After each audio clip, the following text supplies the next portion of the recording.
भीम, जय भीम, जय भीम। तो जय भीम के नारों के साथ मैं इस वक्त इस जमीन पर हूँ जहाँ 14 अप्रैल 1891 को एक ऐसे मसीहा ने जन्म लिया जिनकी बदौलत करोड़ों दलितों की जिंदगी बदल गई।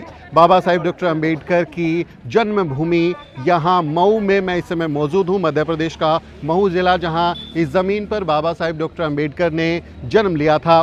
तो आज बाबा साहिब डॉक्टर अंबेडकर के इस जन्मस्थल को हम दिखाने वाले हैं और आपको कुछ ऐसी तस्वीरों से भी रूबरू कराएंगे जो शायद आपने अब से पहले कभी नहीं देखी होंगी। तो आइए मेरे साथ इस यात्रा पर चलते हैं भीम की जन्मभूमि पर।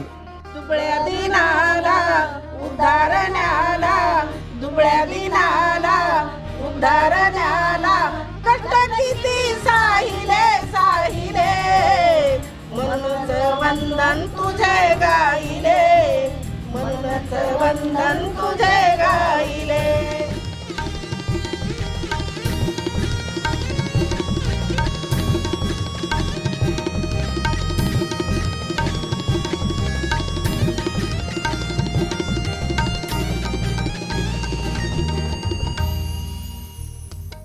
तो जन्मभूमि के ग्राउंड फ्लोर पर जब आप आते हैं तो यहाँ बाबा साहिब डॉक्टर अंबेडकर का बहुत एक खूबसूरत गोल्डन स्टैचू नज़र आता है और ये गोल्डन स्टैचू में बाबा साहिब डॉक्टर अंबेडकर की वही मुद्रा है कि आप आगे बढ़ो, जो उनका हाथ का इशारा है उस मुद्रा को आप यहाँ पर देख सकते हैं। और ये जो निर्माण है यहाँ पर, ये जो बहुजन लोग हैं, अंबेडकरवादी लोग हैं और जो मध्य प्रदेश की सरकार है, उनके कहीं की सहयोग से इसका निर्माण किया गया है और एक स्तूप का आकार इसे दिया गया है। यहाँ बाबा साहिब डॉक्टर अंबेडकर की अस्थियाँ भी रखी हुई हैं और आप देखेंगे तो बौद्ध जो एक कलाकृतियाँ होती हैं, बौद्ध जो एक तरीका होता है निर्माण का, उसी को दिखाने की कोशिश यहाँ पर की गई है।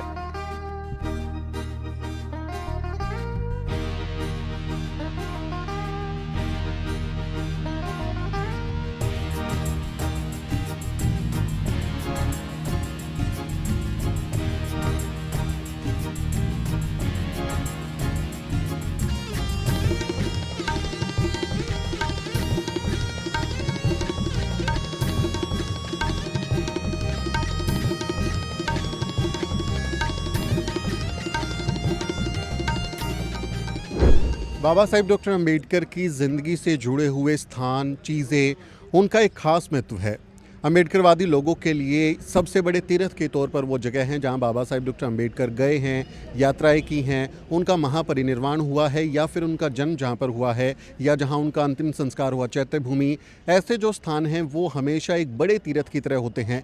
तीर्थ कोई धार्मिक नहीं कि वहाँ जाकर अपनी पीड़ा को हरने का या वहाँ जाकर कोई चढ़ावा चढ़ाने का और अपनी मन्नत मांगने का, बल्कि एक प्रेरणा लेने का कि बाबा साहिब डॉक्टर अंबेडकर की बदौलत हमारी ज़िंदगी बेहतर हो पाई है। इसलिए आप देखेंगे कि जहाँ भी आप जाएंगे बाबा साहिब डॉक्टर अंबेडकर के स्मारकों पर आपको वो लोग दिखेंगे जो उनके अनुयायी हैं और देश के अलग अलग हिस्सों से वहाँ पहुँचते हैं। यहाँ पर भी आप देखेंगे ये जो खूबसूरत महिलाएं हैं और जो हमारे साथी हैं, ये लोग महाराष्ट्र से यहाँ पर आए हैं। तो इनसे जानते हैं कि ये क्यों आए और ऐसी क्या वजह है कि ये बाबा साहिब डॉक्टर अंबेडकर की जन्मभूमि के दर्शन करना चाहते थे। साहब, आपका नाम बताइए। मेरा नाम प्रकाश सिंह तुसाम है सर जी। प्रकाश जी, आप लोग कहाँ से आए हैं? हम मराठवाड़ा एरिया जो महाराष्ट्र का एक हिस्सा है, ये बाबा साहब की जन्मस्थली है, वो बाबा साहब की कर्मभूमि है जी, महाराष्ट्र की। तो वहाँ से हम आए हैं प्रेरणा लेकर बाबा साहब की, क्योंकि बाबा साहब नहीं होते तो हमारा क्या होता हश्र, ये हम सोचते हैं गंभीरता से। तो आप लोग कब निकले? कितने दिन हो गए यात्रा पे? हम 24 तारीख को निकले थे सर, नवंबर की। अच्छा। आज दिसंबर का 13 दिन हो रहे हैं लगभग हमारे समाप्ति हैं। तो 13 दिन से आप बाबा साहब डॉक्टर अंबेडकर से जुड़ी हुई जगह जा रहे हैं? जी जी। अच्छा। और ये यहाँ पे क्योंकि हम देखते हैं कि घर में महिलाएं हैं, पुरुष हैं, तो काम धंधा होता है, बच्चे पालने होते हैं और ये होता है कि यार समय नहीं है, 13 दिन 14 दिन की यात्रा पे जाना, टाइम नहीं होता है। तो कैसे इन सबको मनाया? ये सब लोग बहुत तैयार थे जाने के लिए?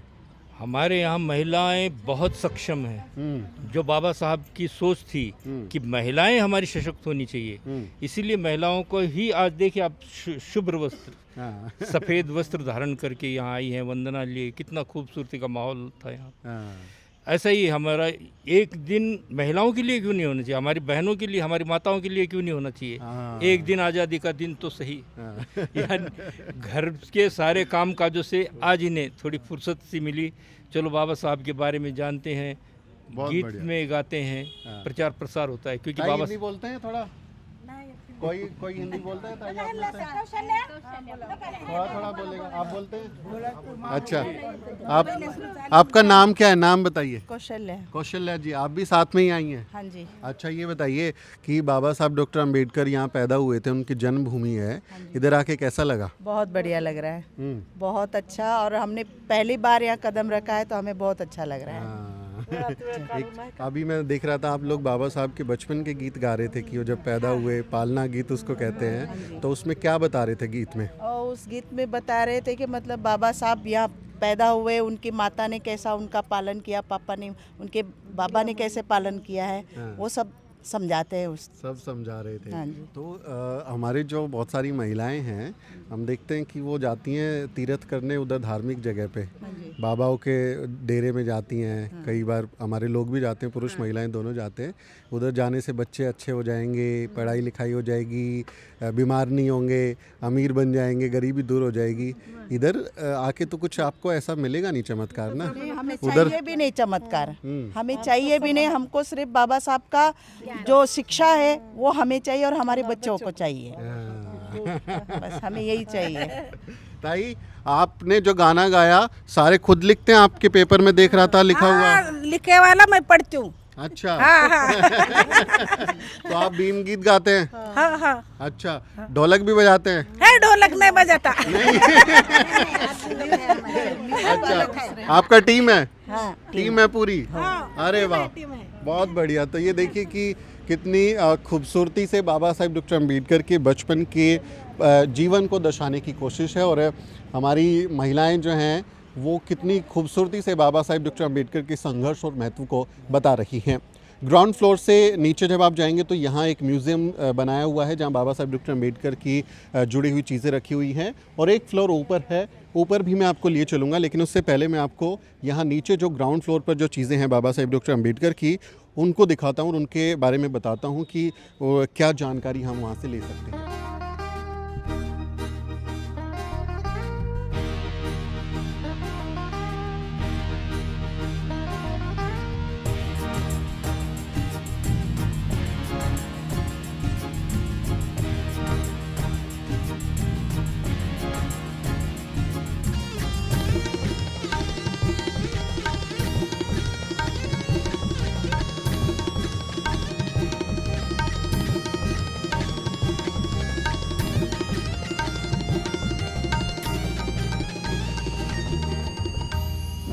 तो बाबा साहेब डॉक्टर अम्बेडकर का जो एक बड़ा स्टैचू है उसी के बगल में आप देखेंगे उनका एक बस्ट भी लगा हुआ है, और ये बाबा साहेब डॉक्टर अम्बेडकर का ऐसा ही स्टैचू जो है सबसे पहले जब बाबा साहेब डॉक्टर अम्बेडकर जीवित थे उनके जीवन काल में भी लगा था पुणे में, और वैसा स्टैचू फिर ये परंपरा चल पड़ी कि इस बस्ट को पूरे देश में, दुनिया में लगाया जाता है, और कोलंबिया यूनिवर्सिटी में भी ऐसा ही बस्ट लगा हुआ है बाबा साहेब डॉक्टर अम्बेडकर का। तो ये जो परंपरा है अम्बेडकरवादियों की कि उस कल्चर को आगे बढ़ाना, उसके महत्व को दर्शाना, उसका एक प्रतीक है। यहाँ जन्मभूमि पर हमारे साथ रजत भी हैं। रजत एक अम्बेडकरवादी व्यक्ति हैं और इनका अपना एक यूट्यूब चैनल है, क्रिएटर हैं और हमारे मित्र हैं। तो रजत, आप तो यहीं के रहने वाले हैं, इंदौर में आप रहते हैं, और आपके ज़िले में बाबा साहेब डॉक्टर अम्बेडकर जैसी महाविभूति, महानायक, जिसको महामानव कहते हैं, उनका जन्म हुआ। तो पहली फीलिंग क्या है कि उस ज़मीन से मैं हूँ जहाँ बाबा साहेब पैदा हुए? हाँ, ये मतलब प्राउडली कह सकता हूँ कि मैं उस राज्य में जन्म लिया मैंने, जहाँ पे बाबा साहब ने जन्म लिया, और उस जगह में रहता हूँ, इंदौर में रहता हूँ, मऊ से पास में 20 किलोमीटर कि जहाँ पर बाबा साहब का जन्म हुआ। लेकिन ये बड़े अफसोस की बात है कि यहाँ जो है ना वो उतना जो कल्चर आपको महाराष्ट्र में देखने को मिलेगा, जो अवेयरनेस आपको वहाँ देखने को मिलेगी कि अभी एक ताज़ा उदाहरण है कि वहाँ पर कुछ पार्किंग वगैरह बन रही थी दीक्षा भूमि पर। हाँ, तो वहाँ पर सारे लोगों ने एजिटेशन दिखाया कि नहीं ये गलत चीज़ है, ये नहीं बनने देंगे। तो वैसा एजिटेशन, वैसी अवेयरनेस आपको यहाँ एमपी के अंदर नहीं दिखाई देती, जबकि ये जो एक ऐसी प्लेस है जिसको एक वर्ल्ड क्लास लेवल पर इसको डेवलपमेंट होना चाहिए। बिल्कुल, बिल्कुल। लेकिन ये वैसा ना तो गवर्नमेंट की तरफ से कुछ है और ना ही कम्युनिटी की तरफ से कोई भी इस तरह के एफर्ट्स लिए जाते हैं। और यहाँ पे जो है इसके ट्रस्टशिप को लेके भी डिस्प्यूट्स हैं, आपस में और लोग ये लड़ते रहते हैं। लगातार हर 3-4 साल बाद ये बार बार उठते हैं। लॉकडाउन से पहले ये इशू उठा था, तो कुछ लोग यहाँ से जाके नागपुर में जाके कुछ लोगों ने वहाँ पर प्रेस कॉन्फ्रेंस की थी। उसके बाद अभी रिसेंटली ये इशू दोबारा उठाया। अभी आप देखेंगे कि यहाँ पर ये जो ऑफिस है ये लॉक लगा हुआ है इसके ऊपर है, जबकि ऐसा नहीं होना चाहिए। ये बहुत इम्पोर्टेंट है, हाँ, बहुत बिल्कुल इम्पोर्टेंट important प्लेस है। place है। और बाबा साहेब का जन्म हुआ है तो उसका जो महत्व है वो Exactly. वही लोग जानते हैं जो उनको उनके महत्व को समझते हैं। बाबा साहब डॉक्टर हाँ। अम्बेडकर के प्रति जिनका सम्मान है, तो ये जन्मभूमि बाबा साहेब डॉक्टर अम्बेडकर की इस स्तूप, इसे हम कह सकते हैं स्तूप ही है ये। हाँ, उसी जो है निर्माण कला के आधार पर इसको बनाया गया है। और देखिए बहुत खूबसूरत बच्चे जो हैं बाबा साहब डॉक्टर अम्बेडकर को, उनकी जन्मभूमि को देखने आए हैं। यहाँ छोटे छोटे बच्चे हैं जिनको उनके टीचर्स लेके आए हैं ताकि बाबा साहेब डॉक्टर अम्बेडकर के बारे में, उनके जीवन के बारे में उन्हें पता चल सके।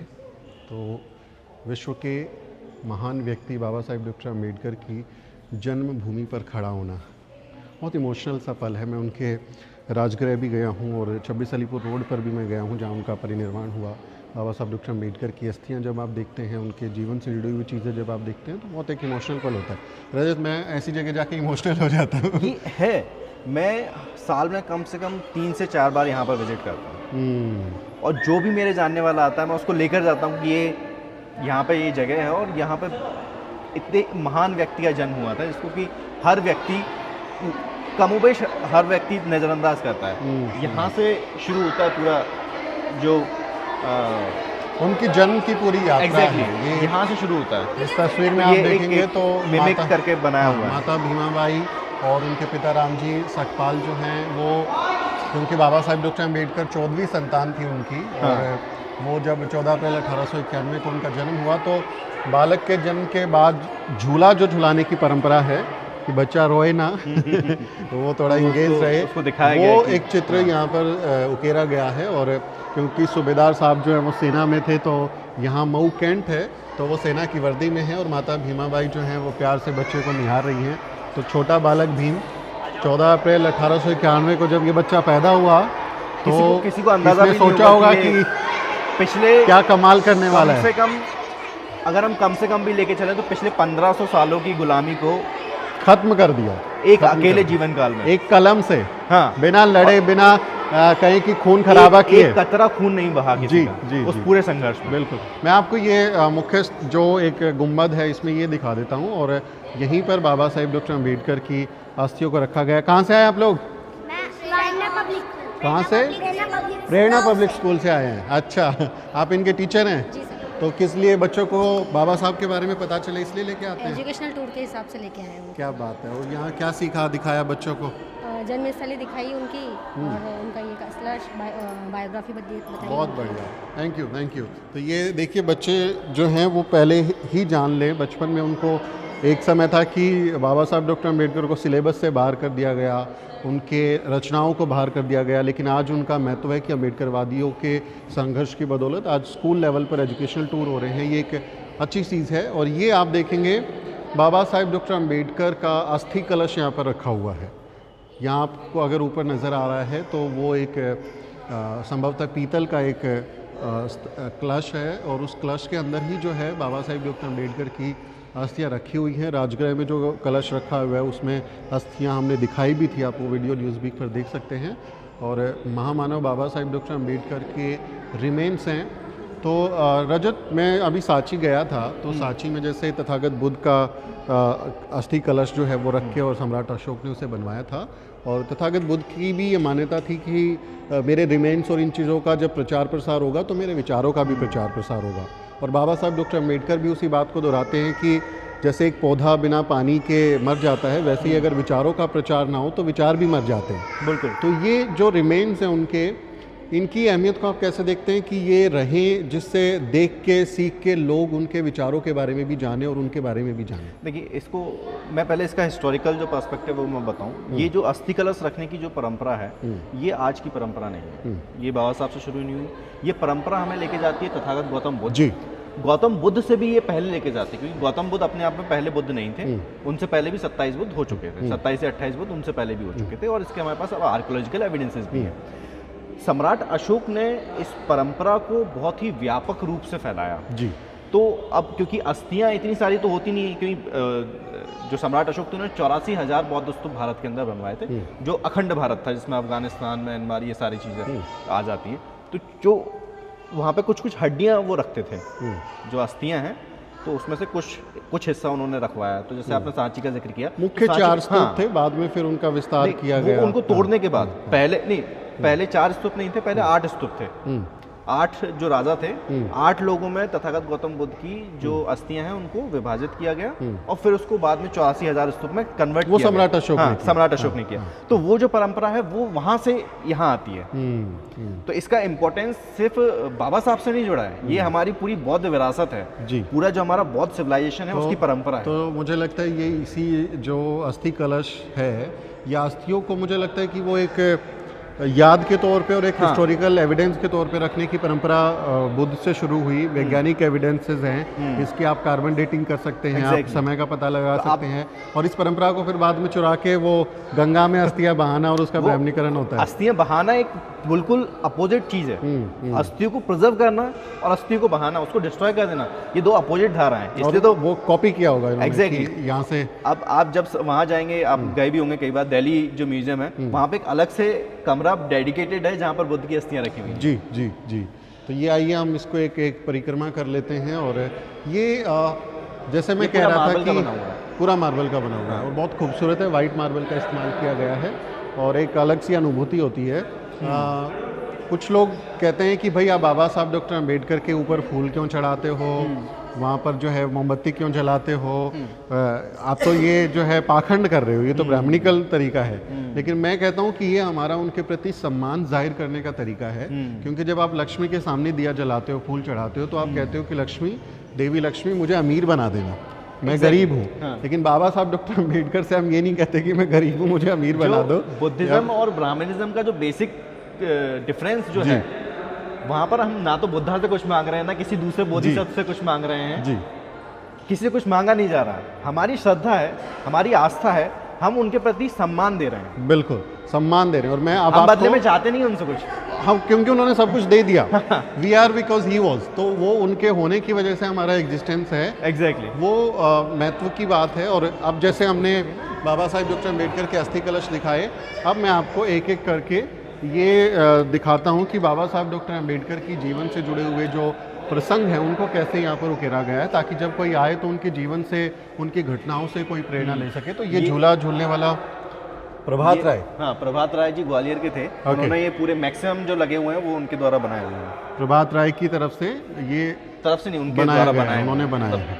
हाँ। तो ये बाबा साहब डॉक्टर अम्बेडकर आप देखेंगे संसद के बाहर Resignation खड़े वगैरह हुए जो उन्होंने हैं। दिया और ये कोड बिल पर 27 हिंदू कोड बिल और पिछड़ी 27 जातियों के आरक्षण जो है संसद में रखने के मुद्दों पर जब नामंजूरी हो गई थी, तो बाबा साहब डॉक्टर अम्बेडकर ने 27 सितंबर 1951 को संसद से अपना त्यागपत्र दे दिया था। उस समय कानून मंत्री थे बाबा साहब डॉक्टर अम्बेडकर, भारत के पहले कानून मंत्री थे।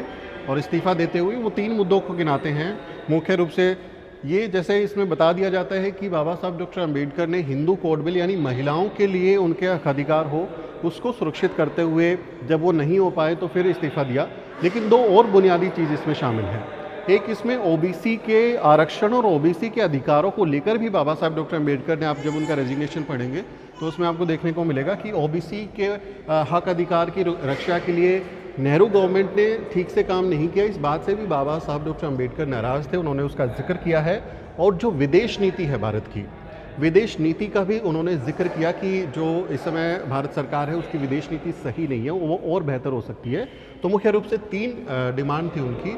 हालांकि प्रचारित है कि हिंदू कोड बिल पे, लेकिन ओबीसी को भी ये समझना चाहिए कि सिर्फ महिलाओं का नहीं बल्कि ओबीसी के हक अधिकार के लिए बाबा साहब ने इस्तीफा वो भी दिया। इसमें इंक्लूड हाँ, था। वो फॉरेन पॉलिसी का और हिस्सा इसके था। अलावा कि बाबा साहब ये चाहते थे कि उनको और ज़्यादा क्या बोलते हैं उनको डिपार्टमेंट्स दिए जाएं, बट उनको सिर्फ सीमित कर दिया कि आप सिर्फ कानून मंत्रालय। जबकि वो जब वायसराय की कम्युनिटी में थे तब उन्होंने कितना शानदार वाटर, जितने भी आज आप रिजर्वायर देख रहे हैं वो सारे बाबा साहब की उनके देन हुई। बिजली नीति बाबा हाँ, साहब की है, जल नीति बनाई यहाँ हुई तक कि है। जितना भी जो कोई भी गवर्नमेंट जब किसी किसान की जगह ले लेती है तो उसको किस तरीके से भत्ता दिया जाएगा, मतलब कि उसको जो मुआवजा जो दिया जाता है, फिर उसको दोबारा से किसी दूसरी जगह स्थापित करना है, तो उसके लिए जगह आवंटन करना है, ये पूरे वाइसराय की जब काउंसिल में जब बाबा साहब थे तभी उन्होंने ये तय कर दिया था। जी तो जी। इतना उनका इम्पोर्टेंट काम था, लेकिन वो सारे डिपार्टमेंट उनसे हटा लिए गए। हाँ, उनको पता था ना कि हाँ। फिर हमारे हिस्से में आएगा क्या।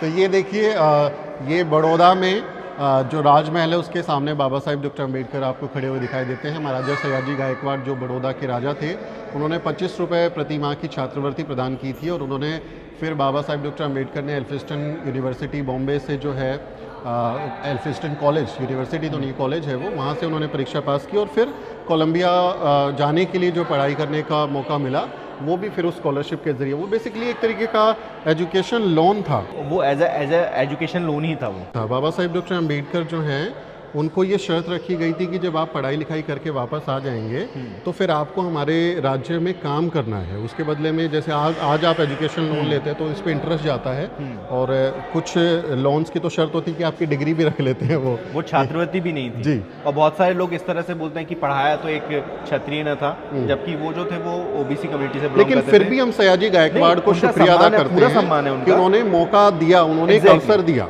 लेकिन आप ये देखिए कि उनके जो बाकी के जो लोग थे उनके जो पूरा काम वाम देखते थे गायकवाड़ महाराज का, वो बाबा साहब को कई साल बाद तक परेशान करते रहे कि वो जो पैसा है वो आप वो रिकमेंड वापस करो। कीजिए। हाँ हाँ, उनको परेशान किया गया उसके लिए। अगर वो छात्रवृत्ति होती तो कोई ऐसा थोड़ी ना नहीं, वो लोन था, it was an education loan और उसको प्रचारित छात्रवृत्ति के तौर पे किया जाता है। बल्कि उसमें भी बाबा साहब डॉक्टर अम्बेडकर ने कम्पीट किया, एग्जाम्स हुए थे, कॉम्पिटिटिव एग्जाम्स हुआ था, उसमें उन्होंने बेहतर परफॉर्म किया, तब जाके वो उन्होंने, क्योंकि राजा था तो राजा की दायित्व होता है कि आप अपनी प्रजा के लिए कुछ अच्छा काम करें, और उन्होंने एजुकेशन को लेके कुछ छात्रवृत्ति अनाउंस किया था, उसको उन्होंने छात्रवृत्ति बोला, but that was an education loan. But still हम सयाजी गायकवाड़ का बहुत सम्मान करते हैं और ये दलित बहुजनों की बड़प्पन है कि अगर आप अच्छा काम करोगे तो इतिहास में आप अमर हो बिल्कुल जाओगे, आपको याद रखा जाएगा। आपको याद रखा जाएगा। आप ये, और बाबा साहब का आप इतना उनकी ईमानदारी आप देखिए कि वो चाहते तो नहीं जाते, वो उनका एक स्टेटस बन चुका था तब तक कि अगर वो नहीं जाना चाहते तो नहीं जाते। उनके भाई की डेथ हुई थी घर में, लेकिन उसके बाद भी वो बड़ौदा गए ताकि वो अपनी जो उनका जो कमिटमेंट है वो पूरा फुलफिल कर पाए। और फिर वहाँ पे जो उनके साथ हुआ, पारसी धर्मशाला से उनको धक्के दे के निकाला गया, उनकी मॉब लिंचिंग करने की कोशिश हुई। बाबा साहब डॉक्टर अम्बेडकर फिर वहाँ से निकलते हैं और पूरी संकल्प भूमि पर जो संकल्प लेते हैं उससे फिर आगे बढ़ते हैं। मुमकिन है कि उसका भी चित्र यहाँ पर हो, वो हम होगा तो आपको जिक्र करेंगे। इसमें बस मैं एक चीज़ ऐड करना चाहूँगा कि जो ये कहा जाता है कि बाबा साहब को ये बार बार प्रचारित किया जाता है कि बाबा साहब ने मुसलमानों के लिए लिखा है कि मुसलमानों के लिए भी दलित जो है वो अछूत है। लेकिन हकीकत ये है कि भारत में कोई भी कम्युनिटी हो, सबके लिए अछूत ही है, वो चाहे पारसी हो, चाहे क्रिश्चियन हो, चाहे वो किसी भी कम्युनिटी से बिलोंग करता हो। और इस बारे में बाबा साहब डॉक्टर अम्बेडकर अपनी आत्मकथा वेटिंग फॉर वीज़ा में इसका जिक्र करते हैं और वो बताते हैं कि जब जहाँ पर वो काम कर रहे थे वहाँ पर पारसी लोग थे, ईसाई लोग थे, उनके जो अधिकारी थे, उनके समकक्ष अधिकारी थे, तो उन्होंने उनसे कहा, अपने दोस्तों से कहा, जो उनके कलीग थे उनसे कहा कि मुझे रहने की जगह नहीं मिल रही है, मैं रहने की जगह ढूंढना चाहता हूँ, आप मेरी मदद करें। तो सबने मना कर दिया था कि हम आपकी कोई मदद नहीं कर सकते, ना आपको अपने घर पे रख सकते, मना कर दिया। इवन जो सयाजी गायकवाड़ थे उनके पास भी उन्होंने भी लेकिन उन्होंने कहा कि मैं इतना नहीं कर सकता हूँ, मैं ऑलरेडी बहुत रेडिकल चेंजेस ला रहा हूँ। उनके शब्द थे कि मैं एकदम से क्रांति नहीं कर सकता, धीरे धीरे चीज़ें होती हैं। तो वो बहुत टूटने के बाद फिर वो उन्होंने बोला कि अब मैं नहीं जाऊँ, निकल जाता। तो बाबा साहब डॉक्टर अम्बेडकर का भारत रत्न पुरस्कार ये 1991 में बाबा साहब को मिला है मरणोपरांत, और ये इसके पीछे बहुत एक संघर्ष है, बहुत एक नाइंसाफ़ी है कि जिन लोगों ने जीते जी खुद को प्रधानमंत्री दे दिया, अपना वो अवार्ड दे दिया, लेकिन बाबा साहब को देते देते इतना समय लग गया। तो ये जो है राष्ट्रपति आर वेंकटरमण द्वारा बाबा साहब डॉक्टर अम्बेडकर को जो भारत रत्न पुरस्कार मिला, और एक समय भारत रत्न से रोका, आज बाबा साहब विश्व रत्न है। देखिए, जो काम करता है उसका काम छुपाया नहीं जा सकता। आज की तारीख में आप इंटरनेट पर चले जाइए, आप कहीं भी चले जाइए, बाबा साहब के बारे में बहुत कुछ आपको मिलेगा जो अनाप शनाप लिखा है। लेकिन जब आप उनका खुद की जो उनकी राइटिंग जब आप उठा के देखोगे तो पता चलता है कि उन्होंने साइमन कमीशन के सामने वो इंसान पूरे देश के जितने भी तमाम लोग हैं उन सबके लिए फाइट कर रहा है। बोल रहा है कि श्रीलंका में जब सबको वोटिंग का राइट मिल सकता है तो इंडिया में क्यों नहीं मिल सकता। और स्पेशली जो बॉम्बे प्रेसिडेंसी है उसके बारे में वो कह रहे हैं कि यहाँ पर तो बॉम्बे प्रेसिडेंसी में तो ऑलरेडी जो ग्राम पंचायत है उसमें ऑलरेडी चुनाव डालने का अधिकार है, तो हम लोगों को क्यों नहीं मिल रहा। हम लोगों को क्यों नहीं मिलता, और वो यूनिवर्सल फ्रेंचाइजी देते भी Exactly. हैं महिलाओं को, अल्पसंख्यकों को, सबको वो देते हैं। जबकि यूएस में, यूरोप में, जर्मनी में बहुत लेट महिलाओं को, ब्लैक वुमेन्स को और महिलाओं को जो है अधिकार मिलते हैं। तो ये बाबा साहब डॉक्टर अम्बेडकर का बहुत खूबसूरत स्टैचू है और एकदम राजा की तरह है, जिसको कहते हैं वो वाली मुद्रा है। देखिए आप सूट बूट देखिए, ये सिंहासन है, सिंहासन है। हाँ, ये उसको इसका सिंहासन नाम ही इसका इसलिए पड़ा हाँ। क्योंकि जो हैंडल जो रहते हैं हमेशा हाँ। वहां पर सिंह की आकृति की, बनी हाँ। होती है, तो सिंह जो जिस पर बैठता है उसका आसन है। तो ये बहुत ही खूबसूरत है माता रमाई, बाबा साहेब डॉक्टर अम्बेडकर, और पीछे उनके पिता सूबेदार मालोजी सकपाल, उनका जो चित्र ये है बहुत वो बहुत यहाँ पर- युवावस्था वाला फोटो है उनका, हाँ। वो आकृति है। और ये हाथ में उनके कोई लेटर जैसा कुछ है, तो अब ये क्या है एग्जैक्टली नहीं ये पता, लेकिन शायद बाबा ये साहब डॉक्टर उनकी डिग्री अम्बेडकर हो सकती है। उनकी डिग्री हो सकती है हाँ। कि डिग्री के बाद वो फोटो शूट करा रहे हैं। बट बाबा साहब डॉक्टर अम्बेडकर माता रमाई से जितनी मोहब्बत करते हैं वो उनके अगर आपको letters में। समझना है तो आप जब वो लंदन से गोलमेज सम्मेलन के लिए जाते हैं और एक लेटर लिखते हैं माता रमाई को, जबकि माता रमाई पढ़ना लिखना नहीं जानती है, बाबा साहब डॉक्टर अम्बेडकर इस बात को जानते हैं कि इस लेटर को कोई और पढ़ेगा और पढ़ के सुनाएगा और उसको पता चल जाएगा कि मैंने क्या लिखा है। उसके बावजूद वो अपनी फीलिंग्स को, अपने इमोशंस को, अपनी मोहब्बत को, अपने इश्क को उस लेटर में पिरोते हैं और माता रमाई को याद करते हुए, अपने बच्चे को याद करते हुए, वो रोते हुए वो लेटर लिखते हैं। उसको ज़रूर पढ़ना चाहिए आपको। जब माता रमाई का जब देहांत हुआ तो बाबा साहब ने तकरीबन 1 महीने के लिए खुद को कमरे में बंद कर लिया, और जो डिप्रेशंस में चले गए। एक बहुत शानदार सा एक जो फोटो आप लोग सबने देखा होगा जिसमें बाबा साहब का मुंडन है और वो बहुत एक मॉन्क दिखते हैं, तो लोगों हाँ। को लगता है कि वो बुद्धिज्म अपनाने के बाद का फोटो है, लेकिन वो उस उसी समय का समय है। का है, वो उस क्योंकि समय बाबा का साहब डिप्रेशन में हाँ। थे और बहुत पीड़ा में थे। तो इसलिए बाबा साहब डॉक्टर अम्बेडकर बीमार हुए, फिर उन्होंने बम्बई के पास में एक नेचुरोपैथी सेंटर में अपना इलाज कराया, प्राकृतिक परिवेश में रहे। तब वो उस समय का फ़ोटो है, उनके सिर में काफ़ी फुंसियाँ हो गई थी, काफ़ी चेहरा जो है वो हो गया था, तो उस वजह से, बीमारी की वजह से वो उन्होंने नेचुरोपैथी से इलाज कराया। ये तस्वीर में आप देखेंगे भारत रत्न बाबा साहेब डॉक्टर अम्बेडकर भारत के संविधान को बनाने के बाद में राष्ट्रपति राजेंद्र प्रसाद को उस समय वो देते हुए, क्योंकि जो राजेंद्र प्रसाद थे वो संविधान समिति के भी अध्यक्ष थे और बाबा साहब डॉक्टर अम्बेडकर जो ड्राफ्टिंग कमेटी है उसके चेयरमैन थे। 25 नवंबर 1949 का ये फ़ोटो, 26 नवंबर को आप सब जानते हैं कि संविधान दिवस मनाया जाता है और इस फ़ोटो से बहुत सारे लोग जो हैं वो परिचित रहे हैं। ये फ़ोटो यहाँ पर नज़र आता है। आगे बढ़ते हैं, थोड़ा सा जल्दी करते हैं क्योंकि अभी ऊपर भी जाएंगे। हाँ। ऊपर भी कुछ इंटरेस्टिंग चीज़ें हैं ताकि आपको वीडियो बहुत लंबा ना लगे। यहाँ आप देखेंगे जो ये फ़ोटो है, ये 5 दिसंबर की रात की एक फ़ोटो दिखाई गई है जिसमें बाबा साहब डॉक्टर नानक चंद अम्बेडकर रत्तू हैं और माई शारदा साहब। कबीर, जिनको सविता अम्बेडकर भी कहते हैं, उनकी पत्नी, दूसरी पत्नी, और वो साथ में हैं। नानक चंद रत्तू जो हैं उनके परम सहयोगी रहे और कई सारी फ़ोटो हैं बाबा साहब डॉक्टर अम्बेडकर की जिसमें वो उनके कंधे पे हाथ रख के लाठी पकड़ के चल रहे हैं। तो नानक चंद रत्तू की किताब भी है हाँ। कि बाबा साहब डॉक्टर अम्बेडकर के साथ मेरे 25 वर्ष, वो भी पढ़ना चाहिए। बहुत दिलचस्प किस्से हैं जो शायद ऐसे नहीं मिलते हैं बाहर, वो इसमें देखने को मिलते हैं। तो बहुत ही ये बाबा साहब डॉक्टर अम्बेडकर क्योंकि बुद्धा एंड हिज धम्मा की किताब पे उसकी प्रस्तावना पर काम कर रहे थे और लिखते लिखते वो किताब छाती पे लगाई और सो गए और हमेशा के लिए सो गए। वो उनका आखिरी काम था। आखिरी काम वो- था। बाद में वो प्रकाशित उनकी हुई। तो ये एक खूबसूरत सा एक चित्र है। हमारे महानायक जब हमसे विदाई लेते हैं, बहुत इमोशनल है। आप दिल्ली जाएं उनके घर में तो रोंगटे खड़े हो जाते हैं। ये अनुभव है बाबा साहब डॉक्टर अम्बेडकर के सम्मान में, उनकी मोहब्बत में जो लोग यकीन करते हैं वो ही उन महत्व को समझ सकते हैं। Library of Columbia university.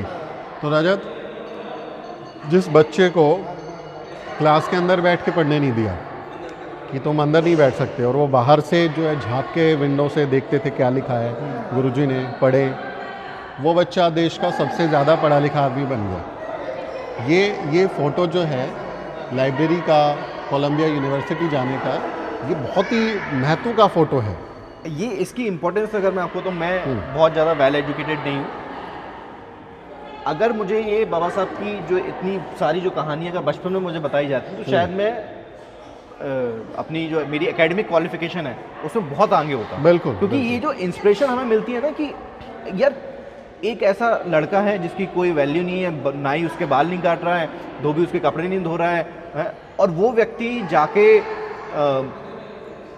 Colombia जाते हैं और वहाँ पर पढ़ाई करते हैं। वो सिर्फ भारत के नहीं, उस समय इकोनॉमिक्स में पीएचडी करने वाले वो साउथ एशिया के पहले व्यक्ति थे। पहले व्यक्ति। ठीक, जब भारत जब उनका परिनिर्वाण हुआ तो उस समय उनके लाइब्रेरी में 65,000 से ज़्यादा किताबें थी। कोई इमेजिन कर सकता है आज की तारीख में जब आप किसी को बताओ कि उन्होंने 65,000 से ज़्यादा किताबें थी, बोलते हैं अरे इतनी किताबें कैसे पढ़ सकता है कोई, इतनी किताबें कैसे रख सकता है अपने पास। शंकरानंद शास्त्री का एक बहुत शानदार किस्सा है, उनकी किताब है शंकरानंद शास्त्री की।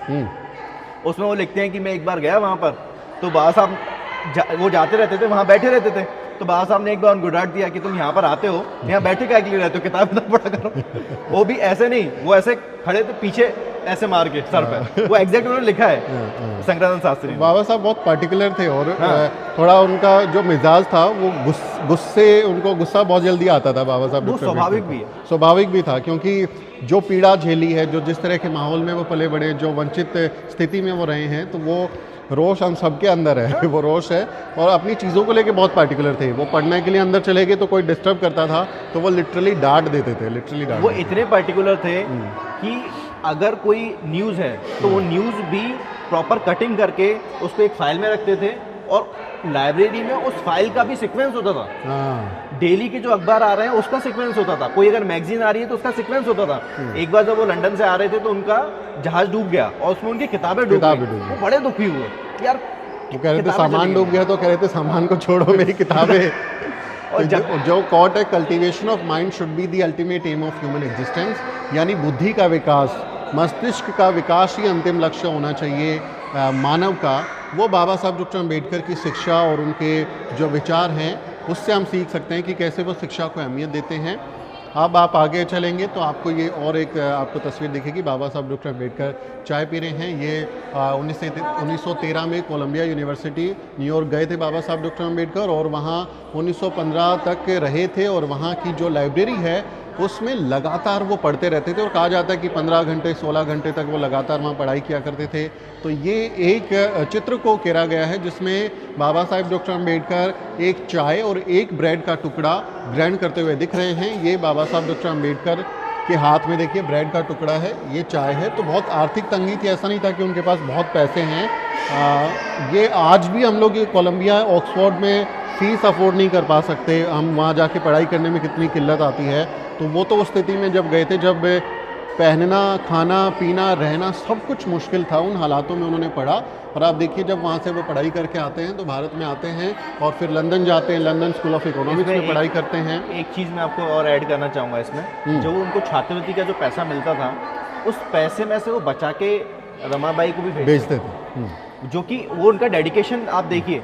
और यहाँ उनका एक मित्र था यहाँ पर, उनका नाम मैं भूल रहा हूँ, तो वो अगर कभी बाई चांस वो नहीं भेज पा रहे हैं तो वो उनसे कह के उनके लिए पैसे भिजवाते थे कि मेरे पास आएंगे तो मैं लौटा दूँगा। तो ये एक व्यक्ति के व्यक्तित्व को बनाने के पीछे कई सारे लोगों का हाथ होता है। No doubt. और वो कहते हैं, हाँ, रमा अगर तुम ना होती तो मैं भी ना होता। एग्जैक्टली, अपनी चिट्ठी में लिखते हैं और कहते हैं कि मैं शर्मिंदा हूँ कि मैं तुम्हारे साथ न्याय नहीं कर सका, एक पति के तौर पे अपनी जिम्मेदारियाँ पूरी नहीं कर पा रहा हूँ क्योंकि मुझे समाज के लिए काम करना है। तो वो उनका डेडिकेशन दिखाता है।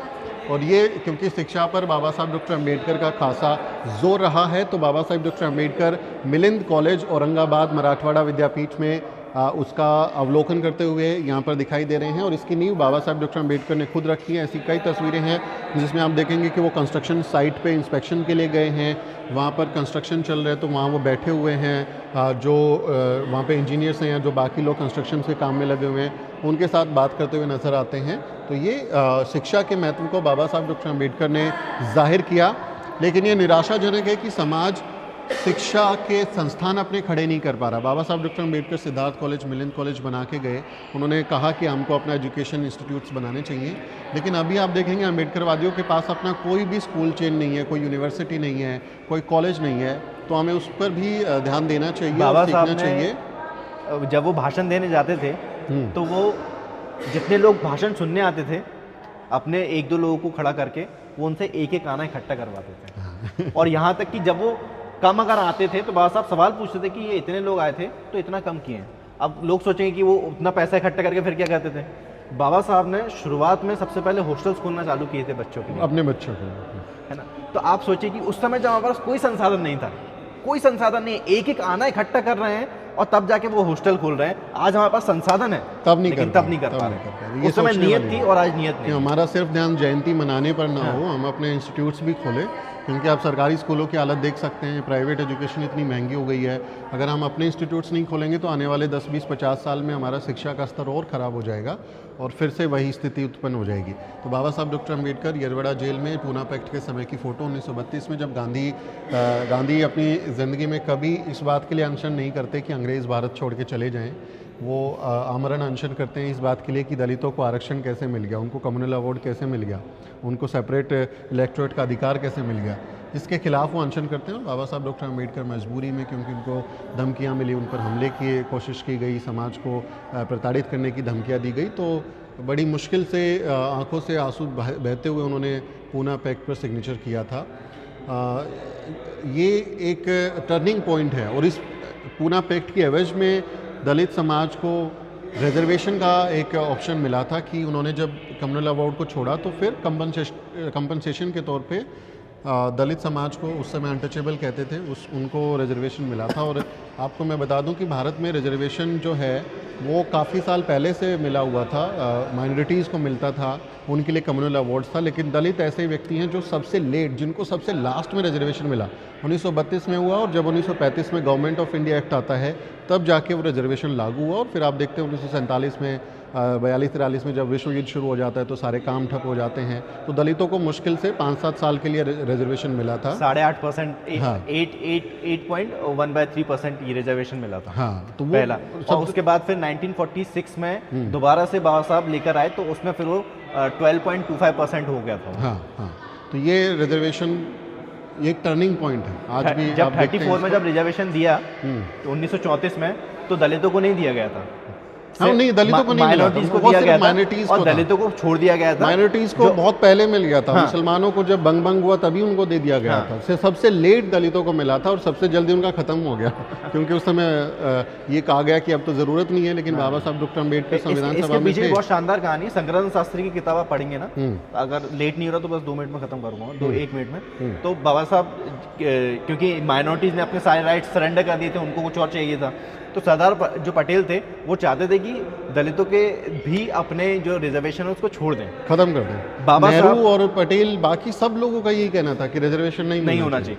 अब तो फिर बाबा साहब जो हैं वो जगजीवन राम जी के पास जाते हैं। उस समय जगजीवन राम जी विदेश गए हुए थे तो उनका एक एक्सीडेंट हो गया था, वो एडमिट थे दिल्ली में। तो जगजीवन राम जी ने मना कर दिया कि उन्होंने, ये एग्जैक्ट वर्डिंग है उनकी, और संग्राम शास्त्री उस समय बाबा साहब के साथ थे। संग्राम शास्त्री अपनी किताब में लिखते हैं कि जगजीवन राम जी ने कहा कि मुझे कांग्रेस पर पूरा भरोसा है और इसलिए मैं जैसा कांग्रेस कहेगी वैसा करूंगा, मुझे रिजर्वेशन नहीं चाहिए हम लोगों को। तब उस समय तकरीबन 27-28 सांसद थे, दलित सांसद थे उस समय, एक ने भी बाबा साहब की मदद नहीं की। वो क्योंकि कांग्रेसी प्रभाव में थे, गांधीयन प्रभाव में थे, तो हमारी एक दलित महिला जो वहाँ बाबा साहब डॉक्टर अम्बेडकर की संविधान सभा में साथ में थी, बट कांग्रेसी थी, तो वो भी बाबा साहब का विरोध करती थी कि रिजर्वेशन और ये सब क्या मांग रहे हैं। आज उनको कितने लोग याद करते हैं, बाबा साहब को कितने लोग याद करते हैं। तो लेकिन चूंकि हमारी समाज की महिला सांसद बनी, संविधान सभा में पहुंची, हमने उन पे एक स्पेशल वीडियो किया। सम्मान अपनी जगह है, लेकिन जो उन्होंने काम किए वो तो हाँ, उसको इतिहास जज करता है, इतिहास जज करता है। और ये बाबा साहब डॉक्टर अम्बेडकर 1935 में कहते हैं कि मैं हिंदू के रूप में पैदा ज़रूर हुआ हूँ लेकिन हिंदू के रूप में मरूंगा नहीं। तो उसके बाद जो है आप देखेंगे कि सिख लोग आते हैं, मुसलमान लोग आते हैं, ईसाई लोग आते हैं, ये कोई और धर्म के पारसी होंगे, पारसी, वो लोग आके बाबा साहब को कहते हैं, अपने धर्म की खूबियाँ बताते हैं कि आप आ जाओ हमारे धर्म में कन्वर्ट हो जाओ। और बाबा साहब डॉक्टर अम्बेडकर सबको चैलेंज करते हैं, उनसे डायलॉग करते हैं और फिर वो अंततः तथागत बुद्ध की शरण में जाते हैं और वो कहते हैं कि मैं ऐसे धर्म को मानता हूँ जो समानता, बंधुता और न्याय की बात करता है। बाकी सारे धर्मों को वो नकार देते हैं। वो इस पर भी हमने एक दिलचस्प वीडियो द न्यूज़ वीक पर बनाया कि बाबा साहब ने सिर्फ बुद्ध धर्म को क्यों अपनाया, बाकी धर्मों को क्यों नहीं अपनाया। ये बाबा साहब डॉक्टर अम्बेडकर का 1956 में नेपाल की राजधानी काठमांडू में जो 4th विश्व बौद्ध सम्मेलन हुआ था उसमें शरीक होने के लिए बाबा साहब डॉक्टर अम्बेडकर गए थे। और ये फ़ोटो काफ़ी अच्छा खूबसूरत फ़ोटो है। वो शेरवानी में खड़े हैं और मंच पर बोल रहे हैं और नेपाल के राजा वहाँ पर बैठे हुए हैं। सम्मेलन पे मार्क्स और बुद्धिज़्म पर बात होती है, तो बाबा साहब डॉक्टर अम्बेडकर का भाषण है मार्क्स और बुद्धिज़्म पे, वो भी पढ़ना चाहिए। ये बाबा साहब डॉक्टर अम्बेडकर जब वहाँ गए थे तो मैंने कहीं पढ़ा है इस बारे में कि जो वहाँ का मंदिर है पशुपतिनाथ मंदिर जो वहाँ का है, वहाँ पे बाबा साहब को घुसने नहीं दिया था। वो पंडित लोग जो हैं वो पूरा घेरा बना के बैठ गए थे और उस मंदिर में जाने से रोक दिया था कि बाबा साहब डॉक्टर अम्बेडकर को एंट्री नहीं, जबकि वो पशुपतिनाथ जो है वो बुद्धिस्ट शरीर है पुराना। वो पूरा दावा है, पूरा हमारा उस पर हक बनता है लोगों का। और ये भी कहानी फैलाई गई फिर वहाँ पे जो पंडित थे उनकी तरफ से कि चूँकि बाबा साहब डॉक्टर अम्बेडकर आने वाले थे और हमने वो ज़बरदस्ती घुसने की कोशिश कर रहे थे तो हमने उनको श्राप दिया था, क्योंकि ये जो है 1956 में बाबा साहब डॉक्टर अम्बेडकर वहाँ गए हैं और फिर दिसंबर में उनका परिनिर्वाण होता है, तो वो श्राप दे के कहते कि हमारी वजह से कहानी वो चला गया। तो वो कितने मक्कारी भरी हुई है वो आप देख सकते हैं। अलग अलग चित्र बाबा साहब डॉक्टर अम्बेडकर के, जल्दी से मैं आपको ये इसकी यात्रा करा देता हूँ जितने भी पेपर्स जो हैं बहुत लंबा हो जाएगा। बाबा साहब डॉक्टर अम्बेडकर बहुत अच्छे अर्थशास्त्री थे, महिला अधिकार कार्यकर्ता थे, पर्यावरणविद थे, इंजीनियरिंग की उनको समझ थी, अर्थशास्त्री के तौर पे उनको बहुत शानदार समझ थी, लेकिन वो एक बहुत शानदार पत्रकार भी थे।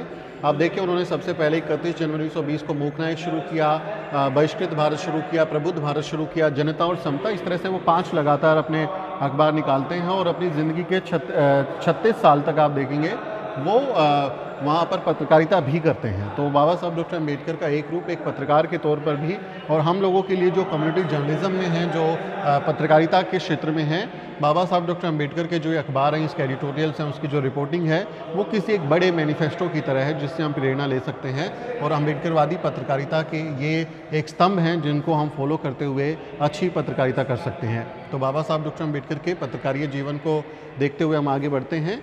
यहाँ बाबा साहब डॉक्टर अम्बेडकर जो हैं वो जब कानून मंत्री बनते हैं तो उसमें शपथ लेते हुए वो यहाँ पर दिख रहा है। कैबिनेट में आप राष्ट्रपति को देख रहे हैं, राजेंद्र प्रसाद को, और नेहरू हैं, बाकी लोग हैं, वो शपथ ग्रहण करते हुए बाबा साहब डॉक्टर अम्बेडकर को इसमें दिखाया गया है। क्विकली करते हैं ना। यहाँ पाएंगे आगे बढ़ेंगे तो जो बॉम्बे असेंबली है, विधान परिषद में बाबा साहब डॉक्टर अम्बेडकर जब सदस्य बनते हैं तो वो छोटे किसानों के हित में खेती प्रथा प्रतिबंधक विधेयक लेके आए थे, जिसमें बेगारी का यानी जो बंधुआ मजदूरी करवाई जाती है कुछ जातियों के लिए, ये नियम थे उस समय, क्योंकि पेशवाई राज में उस तरह के नियम बने, जातिवादी समाज में वो नियम बने कि वो पैदा होते ही गुलाम बन जाते थे, उनके खेतों में मजदूरी करते रहते थे। तो उस प्रथा को, बेगारी प्रथा को बाबा साहब डॉक्टर अम्बेडकर बतौर member of Bombay legislative council वो उसको पास करवाते हैं और फिर उसमें जो है समाज के हितों को ध्यान में रखते हुए काम करते हैं। तो उनके लेबर मिनिस्टर के तौर पे जो काम है उसका चित्रण यहाँ पर बाबा साहब डॉक्टर अम्बेडकर का दिखाई देता है कि कैसे वो मज़दूरों के लिए, महिलाओं के लिए कानून बनाते हैं और शानदार तरीके से उसको आगे दिखाने की कोशिश करते हैं। तो इस तरह से ये ग्राउंड फ्लोर पर आप देखेंगे बाबा साहब डॉक्टर अम्बेडकर की ज़िंदगी से जुड़े हुए अलग अलग जो पहलू हैं उनको दिखाया गया है।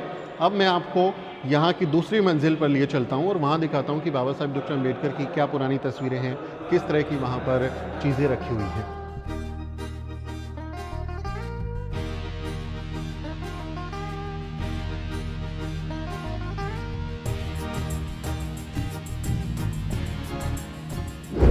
तो ये जो बस आप देख रहे हैं ये माननीय भंते धर्मशील जी का है और धर्मशील जी जो हैं इस भीम जन्मभूमि स्मारक के संस्थापक हैं, फाउंडर हैं, और इन्होंने ही अपने सहयोगियों के साथ मिलकर इसका निर्माण कराया।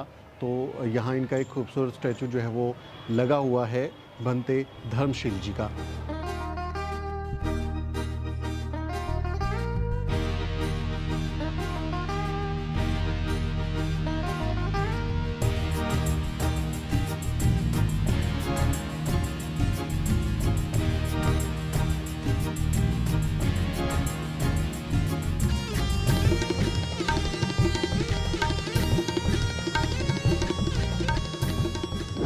तो यहाँ बाबा साहब डॉक्टर अम्बेडकर के जो मुख्य स्टैचू है इसी के पास से सीढ़ियाँ हैं और इन सीढ़ियों से होते हुए आप दूसरी मंजिल पर जा सकते हैं। और यहाँ आप देखेंगे इसमें बाबा साहब डॉक्टर अम्बेडकर का जो पहला चुनाव निशान था ये हाथी का, बाबा साहब डॉक्टर अम्बेडकर का चुनाव चिन्ह भी था हाथी का, और अभी बहुजन समाज पार्टी का भी है। और जो बौद्ध कथाएं हैं, बौद्ध मान्यताएं हैं, उसमें हाथी का एक बहुत महत्व है, क्योंकि तथागत बुद्ध का जब जन्म होता है तो उनकी माँ महामाया को सपने में हाथी दिखाई देते हैं, तो इसलिए वो एक बड़ा प्रतीक भी माना जाता है बौद्ध सभ्यता में। उसका यहाँ पर चित्रण किया हुआ है, बहुत खूबसूरती से उनको गोल्डन कलर में यहाँ आकार दिया गया है। तो यहाँ से हम चढ़ते हुए दूसरी मंजिल पर आ गए, और दूसरी मंजिल पर क्या कुछ यहाँ पर व्यवस्थाएं हैं, किस तरह की बाबा साहब डॉक्टर अम्बेडकर के बारे में जानकारियाँ हैं, वो हम देखने की कोशिश करेंगे।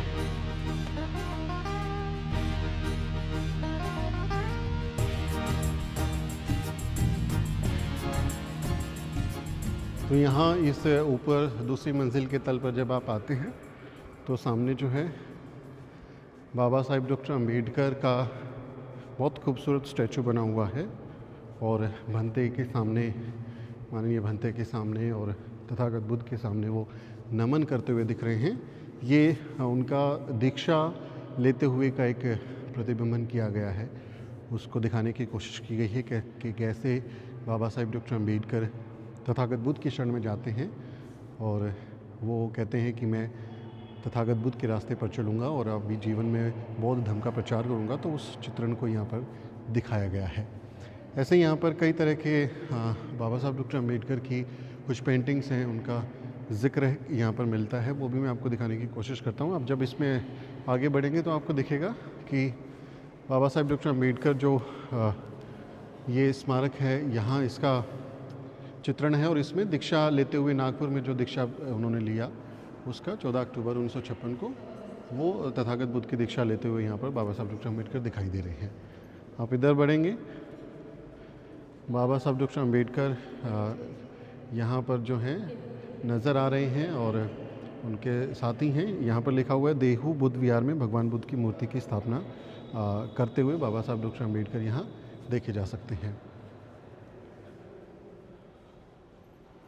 यहाँ आप देखिए बाबा साहब डॉक्टर अम्बेडकर, नानक चंद्रत्तु, माता सविता अम्बेडकर, वो देहू में बाबा साहब डॉक्टर अम्बेडकर जो बौद्ध विहार था उसमें गए और भगवान बुद्ध की मूर्ति वहाँ पर स्थापित कर रही है, उसका चित्रण यहाँ पर आपको देखने को मिलता है। ये कुछ दुर्लभ चित्र हैं, ये आसानी से देखने को भी नहीं मिलते, इंटरनेट पर भी आप खोजेंगे तो वहाँ कई बार इस तरह के चित्र नहीं मिलते हैं, वो यहाँ पर दिखाने की कोशिश की गई है। और सामने आप देखेंगे वही संविधान की कॉपी जो है वो 25 नवंबर 1949 को जो राष्ट्रपति को वो सौंप रहे हैं, उसका चित्रण किया गया है। और यहाँ आप देखिए बाबा साहब डॉक्टर अम्बेडकर, यहाँ पर ये फ़ोटो महू का है। ये दिलचस्प है कि ये जो फ़ोटो है आप देख रहे हैं ये महू का फ़ोटो है, और ये सन 1941 का है। यहाँ चंद्रोदय वाचनालय यानी लाइब्रेरी, वहाँ के सेंट्रल हॉल की ये तस्वीर है, और यहाँ बाबा साहब डॉक्टर अम्बेडकर आपको दिखाई दे रहे हैं। ये बाबा साहब डॉक्टर अम्बेडकर बैठे हुए हैं। ये चंद्रोदय लाइब्रेरी 1941 मध्य हॉल में बाबा साहब डॉक्टर अम्बेडकर, ये महू का ही है, यानी अपनी जन्मभूमि पर, इस जन्मभूमि पर जहाँ वो पैदा हुए, फिर वहाँ से जो सफ़र उन्होंने तय किया, और फिर वो देखिए पूरी दुनिया उन्हें सलाम कर रही है। बाबा साहब डॉक्टर अम्बेडकर यहाँ पर दिखाई दे रहे हैं, ये महू में जब वो आए थे। और आप यहाँ देखेंगे बाबा साहब डॉक्टर अम्बेडकर विद्वत परिषद को संबोधित करते हुए 1956 में किसी कॉन्फ्रेंस को वो संबोधित कर रहे हैं, उनका फ़ोटो यहाँ पर दिखाया हुआ है। और माता सविता अम्बेडकर जो है वो यहाँ पर बैठी हुई दिखाई दे रही हैं। ये भारत रत्न बाबा साहब डॉक्टर अम्बेडकर का चित्र है, और इसी तरह से यहाँ पर उनके जीवन को उकेरने की कोशिश की गई है। ये इनर सर्कल है इसका स्तूप का, एक सर्कल बाहर भी है, आउटर सर्कल है, उस पर भी मैं लिए चलता हूँ और दिखाता हूँ कि वहाँ क्या कुछ स्मारक में चीज़ें रखी गई हैं। ये बाबा साहब डॉक्टर अम्बेडकर का एक फ़ोटो, और बॉम्बे में उनका स्वागत हो रहा है, उनका वेलकम हो रहा है। किस इवेंट का है इसका तो जिक्र नहीं है, लेकिन बॉम्बे में उनके रिसेप्शन का फ़ोटो यहाँ पर आपको देखने को मिलेगा। अब आपको मैं आगे लिए चलता हूँ और कुछ और दिलचस्प जानकारियाँ बाबा साहब डॉक्टर अम्बेडकर से जुड़ी हुई देने की कोशिश करता हूँ।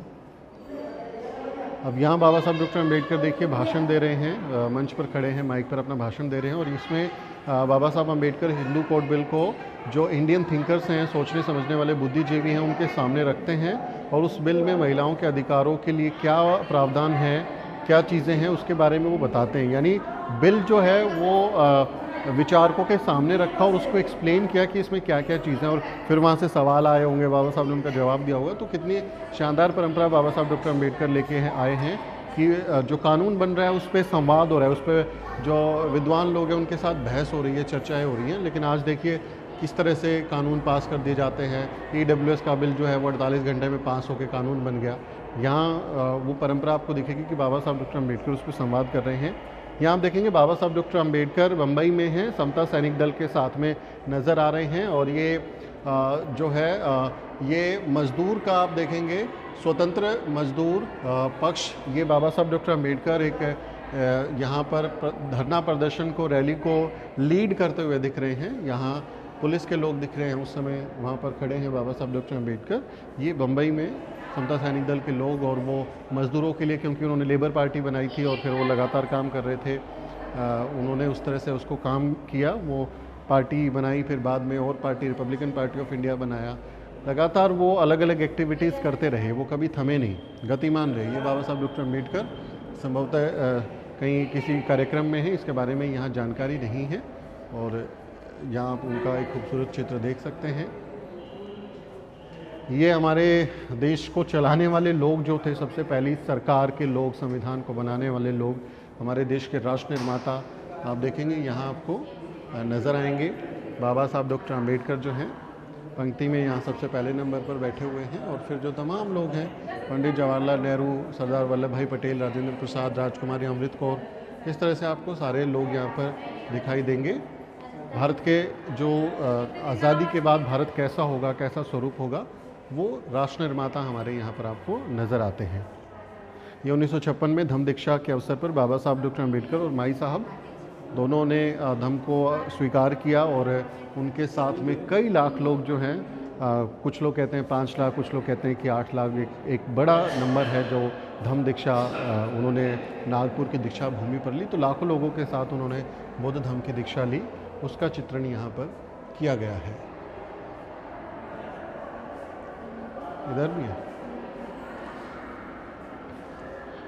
यहाँ हम देखेंगे नई दिल्ली में 1956 में बाबा साहब डॉक्टर अम्बेडकर, माई साहब और रमू जी जो हैं वो किसी कार्यक्रम का एक फ़ोटो है, वो यहाँ पर दिखा रहे हैं। और इसी में साथ साथ इधर आप देखेंगे तो यहाँ पर महार रेजिमेंट के साथ में बाबा साहब डॉक्टर अम्बेडकर जो है वो खड़े हुए हैं। महार रेजिमेंट जो है सेना की रेजिमेंट, और ये आपको याद होगा जो भीमा कोरेगांव की लड़ाई है, 1 जनवरी 1818 की जो लड़ाई है भीमा कोरेगांव, महार रेजिमेंट के 500 महारों ने किस तरह से पेशवा के 28,000 की सेना को धूल चटा दी थी, वो अपने आप में इतिहास है। भीमा नदी के किनारे पर पुणे में जो वो महायुद्ध हुआ था, उसमें अपने अपमान का, तिरस्कार का उन्होंने बदला लिया था महार सैनिकों ने। और फिर वहाँ पर अब विक्ट्री पिलर है, और बाबा साहब डॉक्टर अम्बेडकर वहाँ जाकर उन्होंने कहा था कि अपने लोगों को बताओ कि आप शेरों की औलाद हो, आप वीरों की औलाद हो, आप कायरों की औलाद नहीं हो। और फिर वहाँ से भीमा कोरेगांव की भी शुरुआत होती है। तो उस महार रेजिमेंट के साथ में बाबा साहब डॉक्टर अम्बेडकर का चित्र है।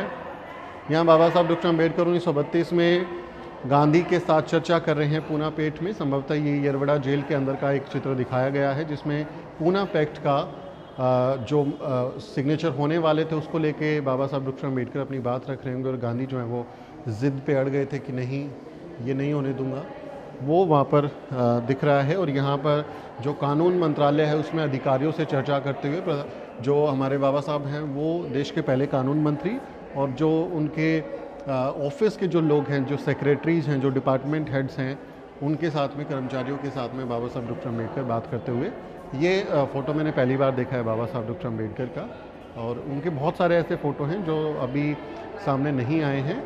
और ये फिर से वही आप देखेंगे, दूसरी तरफ अगर आप देखेंगे तो यहाँ बाबा साहब डॉक्टर अम्बेडकर नेपाल में 1956 में नेपाल के राजा बैठे हुए हैं, बुद्धा और मार्क्स के विषय पर वो वहाँ पर भाषण देते हैं। तबीयत उनकी सही नहीं थी, काफ़ी बीमार थे, लेकिन फिर भी वो आगरे पर नेपाल पहुँचे थे। काठमांडू में उन्होंने इस भाषण को दिया था, जो एक किताब की शक्ल में भी मौजूद है। बुद्धा और मार्क्स को लेकर आप वहाँ पर उसके बारे में पढ़ सकते हैं। आपको बहुत अलग अनुभूति होगी, बाबा साहब डॉक्टर अम्बेडकर को करीबी से जानने का मौका मिलेगा। यहाँ आप देखेंगे बाबा साहब डॉक्टर अम्बेडकर जो हैं वो राष्ट्रपति भवन में डिनर के दौरान वहाँ पर हैं, उनके साथी जो लोग हैं डिनर पर हैं। और ये बाबा साहब डॉक्टर अम्बेडकर देखिए कि जिनके हाथ का छुआ कोई खाता नहीं था, जिनके हाथ का छुआ कोई पानी नहीं पीता था, उस मटके से वो पानी नहीं पी सकते थे। देश के सबसे बड़े नेताओं के साथ में, सबसे बड़े कहे कि लोगों के साथ में बाबा साहब डॉक्टर अम्बेडकर यहाँ बैठे हुए हैं और इस लेवल पर वो पहुँचे हैं। ये सम्मान, ये पदवी उन्होंने अपनी मेहनत और अपनी काबिलियत के दम पर हासिल की है। तो ये कहाँ से उठ के कहाँ पहुँचे हैं, ये एक प्रेरणा है कि हम भी अपनी ज़िंदगी में बदलाव कर सकते हैं बाबा साहब डॉक्टर अम्बेडकर की जीवन से सीखते हुए। यहाँ आप देखेंगे माता रमाई और बाबा साहब डॉक्टर अम्बेडकर का खूबसूरत चित्र है। इनकी जो जोड़ी है वो आज जो है हमारे जैसे जो नए कपल हैं, जो जोड़ियां हैं, वो सीख सकते हैं बाबा साहब डॉक्टर अम्बेडकर और माता रमाई से, राष्ट्रपिता ज्योतिबा फूले और माता सावित्रीबाई फूले से, कि कैसे अपने जीवन साथी के साथ एक सहयोग की भावना से, एक प्रेम की भावना से, संघर्ष के दिनों में उनका साथ देके कैसे हम अपने समाज के लिए, अपने लोगों के लिए भलाई का काम कर सकते हैं। एक आदर्श कपल के तौर पर बाबा साहब डॉक्टर अम्बेडकर और माता रमाई की जोड़ी हमारे सामने है। इस पर हमने न्यूज़वीक पर एक स्पेशल वीडियो बनाया है कि कपल्स क्या सीख सकते हैं इस जोड़ी से, उसको भी आप ज़रूर देखें। ये बहुत खूबसूरत चित्र है। यहाँ पर बाबा साहब डॉक्टर अम्बेडकर लंदन में गोलमेज सम्मेलन में दलितों के अधिकारों की मांग करते हुए वहाँ जब जाते हैं और गांधी यहाँ पर बैठे हुए हैं नज़र आ रहे हैं, तो वहाँ पर भी गांधी ने जाके विरोध किया था कि वो कह रहे थे कि अम्बेडकर दलितों के नेता थोड़ा ही है, मैं दलितों का नेता हूँ, मैं हरिजन चलाता हूँ, मैं दलितों के वहाँ पे जाके सफाई करता हूँ, मैं अछूतों के साथ में खाना खाता हूँ, इस तरह की बातें करते हैं। और ये एक दिलचस्प किस्सा मैं आपको बता देता हूँ। गोलमेज सम्मेलन का जब हमारे बाबा साहब डॉक्टर अम्बेडकर वहाँ जाते हैं तो गांधीवादी जो लोग थे, उस समय चूँकि पाकिस्तान भारत का हिस्सा था, तो लाहौर में दलित समाज के गांधीवादी लोग इकट्ठे होते हैं और अपने खून से चिट्ठी लिखते हैं ब्रिटेन के प्रधानमंत्री रैमसे मैकडोनल्ड को कि हमारे जो नेता हैं वो अम्बेडकर नहीं है, डॉक्टर अम्बेडकर हमारे नेता नहीं है बल्कि गांधी हमारे नेता हैं। तो कैसे दलित वर्सेस दलित कर दिया जाता है, एक दलित को दूसरे दलित के खिलाफ कर दिया जाता है। बहुत इसकी शुरुआत हो रखी है बहुत पहले से। ये दिलचस्प किस्सा, ये गोलमेज सम्मेलन का चित्र देख के मुझे याद आ गया। बाबा साहब डॉक्टर अम्बेडकर यहाँ आप देखेंगे लोकसभा में यहाँ बैठे हुए हैं। ये संभवतः संविधान निर्माण की प्रक्रिया और उसका यहाँ पर जिक्र है और चर्चा यहाँ पर कर रहे हैं। यहाँ लिखा है कि बाबा साहब हिंदू कोड बिल पर चर्चा कर रहे हैं। संविधान सभा के दौरान का ये फ़ोटो हो सकता है। ये काफ़ी उनका फ़ोटो अवेलेबल है इंटरनेट पर, जब आप डालते हैं संसद का तो वो आता है।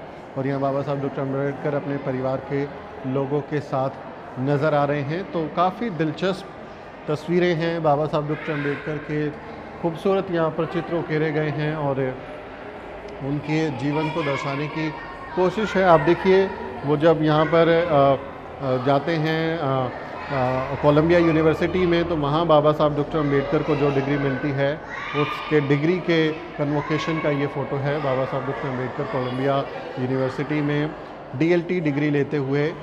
ये इंटरेस्टिंग है बाबा साहब डॉक्टर अम्बेडकर ने कैसे अपनी ज़िंदगी के शानदार पल वहाँ बिताए और वहाँ से जो सीखा उसके बाद भारत में आके करोड़ों लोगों की ज़िंदगी को बदल दिया।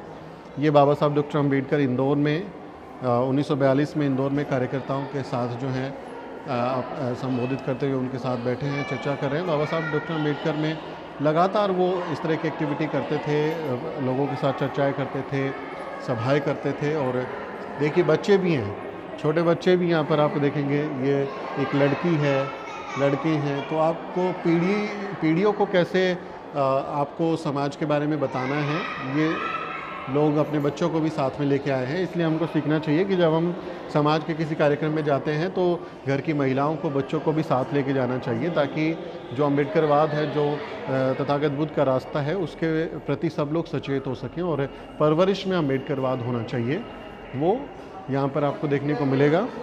महाराष्ट्र और कर्नाटक के कार्यकर्ताओं के साथ बाबा साहब डॉक्टर अम्बेडकर जो हैं वो मुलाकात कर रहे हैं और दक्षिण की यात्राएं बाबा साहब डॉक्टर अम्बेडकर ने की है। उनकी किताब वेटिंग फॉर वीज़ा में काफ़ी इंटरेस्टिंग चीज़ें मिलेंगी, उसको आप पढ़ेंगे तो वो देखने को मिलेगा। यहाँ बाबा साहब डॉक्टर अम्बेडकर बतौर लेबर मिनिस्टर, जो लेबर मिनिस्ट्री के लोग हैं, अधिकारी हैं, उनके साथ बात कर रहे हैं। तो बाबा साहब डॉक्टर अम्बेडकर बहुत मेहनती थे और हर काम को परफेक्शन के साथ करना चाहते थे। आप देखिए आजकल के जो लोग हैं, जो मंत्री हैं, वो अपना संसद से बाहर निकलते नहीं, अपने केबिन से बाहर निकलते नहीं। और बाबा साहब डॉक्टर अम्बेडकर बतौर लेबर मिनिस्टर वो खदानों में उतर जाते थे। कोयला की खदानें जब केजीएफ में वो गए, केजीएफ में बाबा साहब डॉक्टर अम्बेडकर खुद गए और जो अंडरग्राउंड कोयले की खदानें होती हैं, सुरंग होती है, उसमें उतरकर उन्होंने मज़दूरों का हालचाल जाना कि इनकी क्या तकलीफ़ है और इनको जब कानून में बनाऊंगा, इस पे कोल एक्ट में बना रहा हूँ तो उसमें क्या इनके लिए बेहतर हो सकता है। तो ग्राउंड ज़ीरो से समझ विकसित करने के लिए और लोगों की समस्याओं को जानने के लिए बाबा साहब डॉक्टर अम्बेडकर खदान में चले गए, सुरंग में चले गए। तो सीखना चाहिए उनकी ज़िंदगी से कि कैसे हम जब कोई नीति बनाएं, कोई काम करें तो उसको समाज में जनहितैषी बनाएं, ना कि सिर्फ अधिकारियों के कहने पे और अपने कमरे में बैठ के नीतियाँ बनाएं। तो बाबा साहब डॉक्टर अम्बेडकर यहाँ पर अखबार पढ़ते हुए और बहुत ही खूबसूरत उनका फ़ोटो है।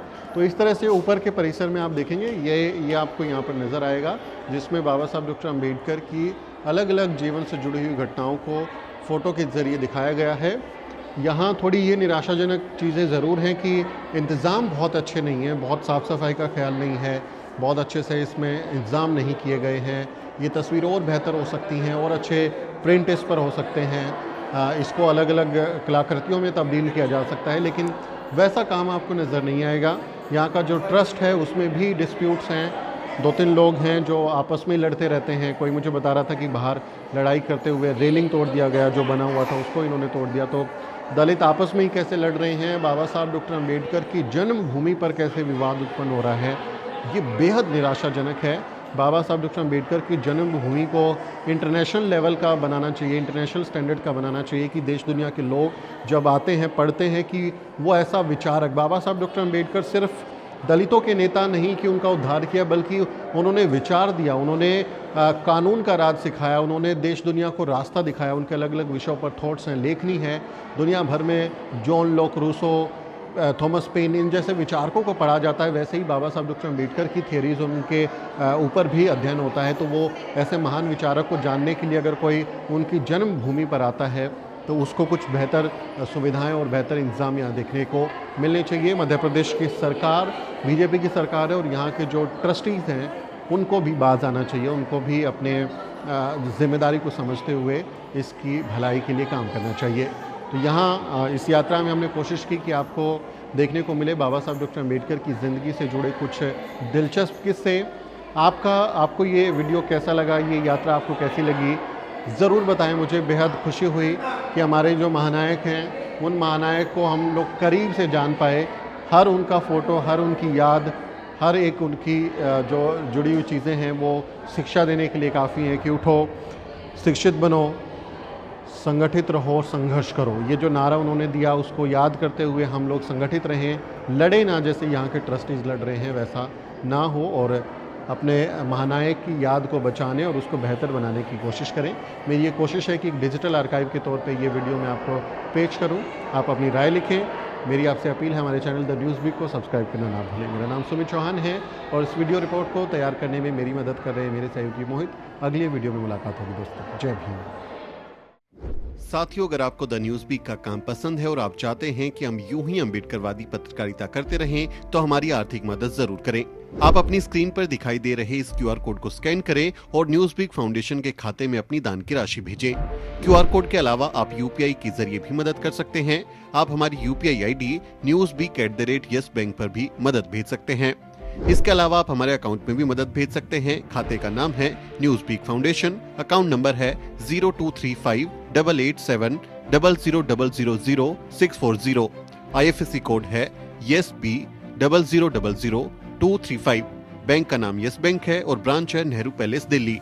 आप डोनेशन के एवज में इनकम टैक्स में भी छूट पा सकते हैं। डोनेशन की रसीद पाने के लिए ट्रांजैक्शन का स्क्रीनशॉट हमें भेजें। टाइप करें डोनेशन स्पेस आपका नाम और हमें 8595794224 पर व्हाट्सएप करें।